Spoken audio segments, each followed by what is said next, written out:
सभी साधुजनों का मैं अपने चैनल संत लाल झा सुमन पर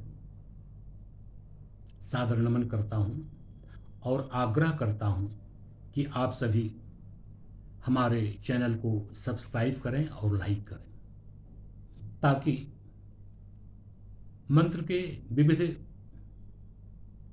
आयामों से आपको नित्य मैं अवगत कराता रहूं। आज इसी श्रृंखला को जारी रखते हुए मैं आपके समक्ष आप सबों के लिए लेकर आया हूं। पितृपक्ष में सूर्य को अर्घ देने का विधान भी है। वैसे तो भगवान सूर्य को नित्य अर्घ दिया जाता है और दिए जाने चाहिए, निश्चित रूप से देना चाहिए, लेकिन विशेषकर जो पितृपक्ष में अपने पितरों का तर्पण करते हैं उन्हें तो अर्घ जल का देना ही चाहिए भगवान सूर्य को।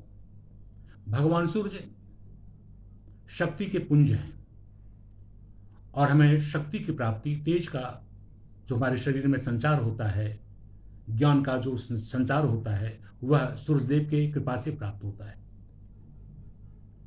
रोग और शोक का शमन भी सूर्यदेव करते हैं, अर्थात सूर्य की यदि कृपा है आप रोग से निश्चित मुक्त हो जाएंगे, आरोग्यता प्राप्त होगी। इसके साथ ही सूर्य भगवान को नित्य अर्घ्य देने से, नमन करने से हमें उच्च पद की प्राप्ति भी निश्चित होती है, क्योंकि सूर्य ग्रहों के राजा हैं और सूर्य ही पूरे संसार को प्रकाशित करते हैं, अपने तेज से परिपूर्ण करते हैं। इसलिए सूर्य को अर्घ्य देने का विधान है।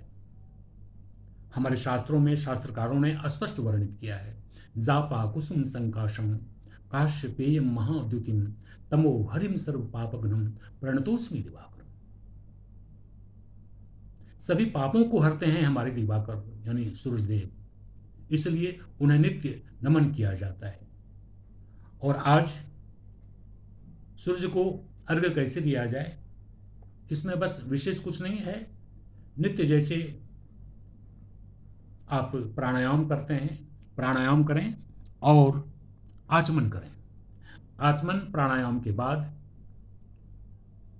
तांबे के पात्र में जल लेकर उसमें फूल डालें।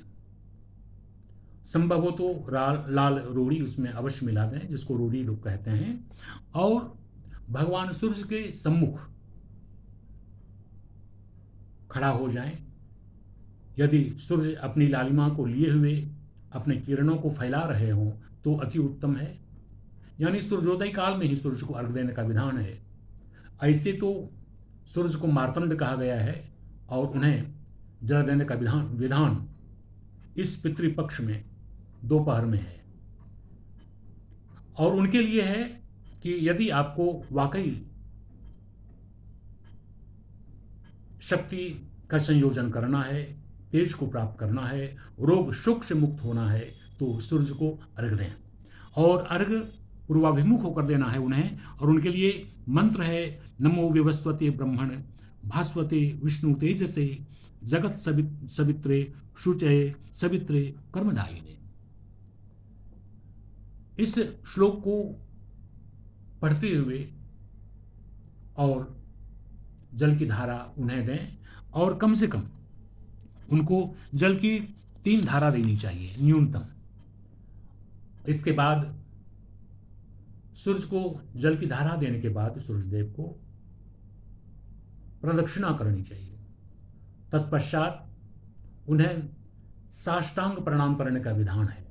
आगे मैं साष्टांग प्रणाम कैसे सूर्यदेव को किया जाए इस बारे में भी चर्चा करूंगा, लेकिन साष्टांग प्रणाम करने के विधान है सूर्य को, ताकि उनकी विशेष कृपा हम सबों को मिले और हम सबों का कल्याण हो। आइए आज मंत्र शक्ति के अंतर्गत मैंने आपसे सूर्य को अर्घ्य देकर कैसे हम अपने जीवन को स्वस्थ निरोग रख सकते हैं, यानी आरोग्यता प्राप्त कर सकते हैं, तेज शक्ति का संचार अपने शरीर में कर सकते हैं, और उच्च पद की प्राप्ति कैसे किया जाए इसकी जानकारी आपको प्राप्त हुई। इसी के साथ मैं आज अपने वाणी को यही विराम देता हूँ। जय श्री कृष्ण।